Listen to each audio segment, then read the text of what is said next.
friends, welcome to Madras Samayal. இன்னைக்கு நம்ம Madras Samayalல சூப்பரான சுவையான உருளைக்கிழங்கு குருமா எப்படி பண்றதுன்னு பார்க்கலாம். இது வந்து பன்னீர் பட்டர் மசாலா ஸ்டைல்ல அதே நேரம் ரொம்ப பட்ஜெட் ஃப்ரெண்ட்லியான ஒரு ரெசிபி.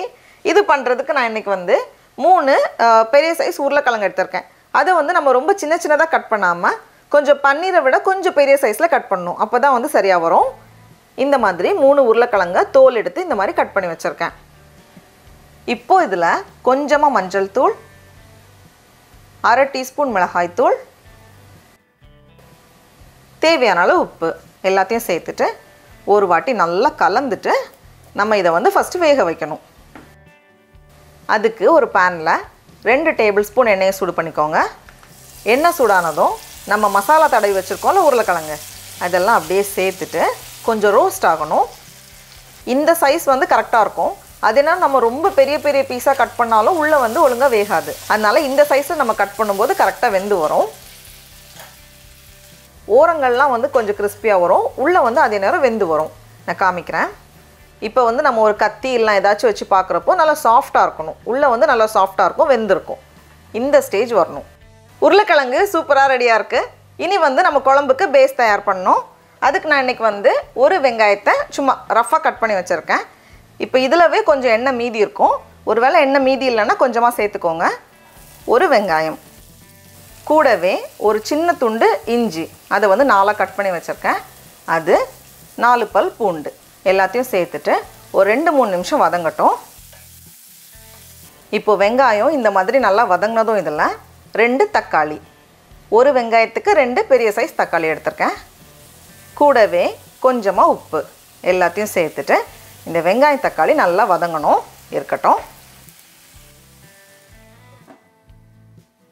இப்போ பார்க்கறப்போ வெங்காயம் தக்காளி எல்லாம் நல்லா வதங்கி ரொம்ப நல்லா வந்திருக்கு. இப்போ நம்ம ஸ்டவ் ஆஃப் பண்ணிட்டு இது நல்லா ஆறுனதுக்கு அப்புறமா ஒரு மிக்ஸி ஜார்ல மாத்திட்டு நல்லா அரைச்சு இந்த மாதிரி எடுத்துட்டு வந்திருக்கேன். நல்லா அரைப்படணும். அப்பதான் கிரேவி வந்து நல்லா ஸ்மூத்தா இருக்கும். எல்லாமே ரெடியா இருக்கு. இப்போ வந்து நம்ம குழம்பு பண்ண ஆரம்பிச்சிடலாம். அதுக்கு ஒரு panல 3 டேபிள்ஸ்பூன் போல எண்ணெய் சூடு பண்ணிக்கோங்க. எண்ணெய் சூடானதும் இதுல 2 சின்ன துண்டு பட்டை, 2 கிராம்பு, 2 ஏலக்காய் சேர்த்துட்டு ஸ்டவ் வந்து சிம்ல இல்ல வந்து ஆஃப் பண்ணிக்கோங்க. நம்ம இதுலவே வந்து மசாலா சேர்க்க போறோம். 1/2 டீஸ்பூன் கரம் மசாலா, 1/2 டீஸ்பூன் சீரகத்தூள், 1 டீஸ்பூன் மல்லித்தூள், காரத்துக்கு ஏற்ப மிளகாய் தூள். நான் வந்து 2 டீஸ்பூன் மிளகாய் தூள் சேர்த்திருக்கேன். மசாலா கரிஞ்சிர கூடாது. அதனால ஆஃப் பண்ணிட்டு இல்ல ரொம்ப சிம்ல வச்சிட்டு தான் நம்ம இத வந்து சேர்க்கணும். சேர்த்துட்டு நல்லா கலந்ததுக்கு அப்புறமா நம்ம அரைச்சு வச்சிருக்கோம்ல வெங்காயம் தக்காளி அது கூடவே கொஞ்சமா தண்ணி நான் வந்து மிக்ஸியை லைட்டா அலசிட்டு அந்த தண்ணி சேர்த்திருக்கேன். சேர்த்துட்டு இத வந்து கொஞ்ச நேரம் வேக வைக்கணும். மூடி வச்சிட்டு மிதமான சூடுல ஒரு 12 நிமிஷம் போல இருக்கட்டும். நடுவுல 1-2 வாட்டி கலந்து விட்டுக்கோங்க. இப்போ குழம்பு ரெடி ஆயிட்டு இருக்கிற நேரத்துல நம்ம வந்து கொஞ்சம் முந்திரி பருப்பை தண்ணில ஊற வச்சு நல்லா அரைச்சிட்டு நம்ம கடைசி இதோட சேர்த்தோம் அப்படினா இன்னும் நல்ல ஒரு ரிச்சான டேஸ்ட் கொடுக்கும். அதுக்காக 7 ல இருந்து 8 முந்திரி பருப்பு போல எடுத்துர்க்கேன். அதை வந்து ஒரு பவுல்ல மாத்திட்டு கூடவே கொஞ்சமா தண்ணி சேர்த்து இத வந்து நம்ம ஊற வைக்கணும். குழம்பு பண்ண ஆரம்பிக்கும் போது நம்ம ஊற வச்சோம் அப்படினா கரெக்ட்டா இருக்கும். இந்த மாதிரி நல்லா ஊறி ரெடியா இருக்கு.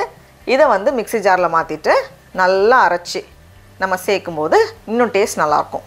அரைச்சி ரெடியா வச்சிருக்கேன். இப்போ இத வந்து நம்ம கலந்து விடுறப்பவே பாருங்க நல்ல கெட்டியா வந்திருக்கு. கொஞ்சம் எண்ணெய் வந்து பிரிஞ்சு வர ஸ்டேஜ் வந்திருக்கு.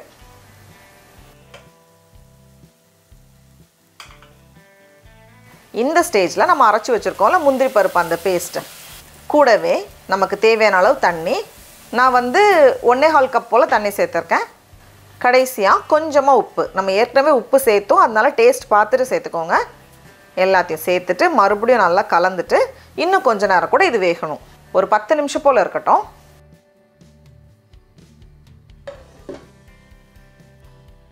நம்ம பார்க்கறப்பவே நல்ல கெட்டியா அழகா வந்திருக்கு. இப்போ இந்த ஸ்டேஜ்ல 1 டேபிள்ஸ்பூன் வெண்ணெய் எடுத்துர்க்கேன். வெண்ணெய் அப்படி இல்லனா எண்ணெய் சேர்க்கறீங்கனாலும் 1 டேபிள்ஸ்பூன் எண்ணெய் சேர்த்துக்கோங்க. இந்த ஸ்டேஜ்ல நம்ம சேர்த்துட்டு கலக்கறப்போ மேலே வந்து அப்படியே மிதந்துட்டு ரொம்ப அழகா வரும். நான் வந்து இன்னைக்கு கொஞ்சம் கெட்டியா தான் பண்றேன். அதனால எக்ஸ்ட்ரா தண்ணி சேர்க்கல. ஒருவேளை உங்களுக்கு வந்து இன்னும் கொஞ்சம் கிரேவியா தண்ணியா வேணும் அப்படினா இந்த ஸ்டேஜில் நம்ம எக்ஸ்ட்ரா தண்ணி சேர்த்துக்கலாம். இப்போ பாருங்கள், ஒரு நிமிஷத்துலேயே நம்ம சேர்த்த வெண்ணெய் அப்படி இல்லைன்னா எண்ணெய் இந்த மாதிரி அழகாக மிதந்து வரும். இப்போது இந்த ஸ்டேஜில் நம்ம ஏற்கனவே ரெடி பண்ணி வச்சுருக்கோம்ல உருளைக்கிழங்கு, அது எல்லாத்தையும் உள்ளே சேர்த்துட்டு ரொம்ப நேரம் வேக வைக்க தேவையில்ல, 2 நிமிஷம் வேக வச்சா போதும். இது எல்லாத்தையும் உள்ளே சேர்த்துடலாம். சேர்த்துட்டு ஒரு வாட்டி நல்லா கலந்ததுக்கப்புறமா இதை வந்து 2 நிமிஷம் போல் நம்ம வேக வச்சா போதும். ஏன்னா உருளைக்கிழங்கு ஏற்கனவே நல்லா வெந்து தான் இருக்குது. இப்போது நம்ம ஓப்பன் பண்ணி பார்க்குறப்போ பாருங்கள் எவ்வளோ அழகாக வந்திருக்குன்னு. இந்த ஸ்டேஜில் கொஞ்சமாக நறுக்குன மல்லி இலை சேர்த்துட்டு நம்ம ஸ்டவ்வை ஆஃப் பண்ணிடலாம். அவ்வளோதான். டடா, நம்மளோட சுவையான உருளைக்கிழங்கு குருமா ரொம்ப அழகாக தயாராகிடுச்சு. இப்போ நம்ம டேஸ்ட் பண்ணி பார்க்கலாமா? அப்படியே அந்த உருளைக்கிழங்கெல்லாம் நல்லா சாஃப்டாக வந்திருக்கும், ரொம்ப குலைவாக இருக்காது, கொஞ்சம் அந்த டெக்ஸ்சர் எல்லாம் இருக்கும். அதனால் சாப்பிடும்போது அப்படி ரொம்ப நல்லாயிருக்கும். ரொம்ப சூப்பராக இருக்குது. இது வந்து சப்பாத்திக்கு மட்டும் இல்லை, நான், கீ ரைஸ், அப்புறமா புலாவ், இட்லி, தோசை எல்லாத்துக்குமே சூப்பரான காம்பினேஷனாக இருக்கும். நேற்றுக்கு வந்து இட்லி கூட இந்த குருமா பண்ணியிருந்தேன், செம்ம காம்பினேஷனாக இருந்துச்சு. நீங்களும் கண்டிப்பாக இந்த ரெசிபியை வீட்டில் செஞ்சு பாருங்கள். உங்களுக்கு இந்த வீடியோ பிடிச்சிருந்துச்சுன்னா மெட்ராஸ் சமையலுக்கு சப்ஸ்கிரைப் பண்ணுங்கள். நாவின் சுவையரம்புகள் மலரட்டும்.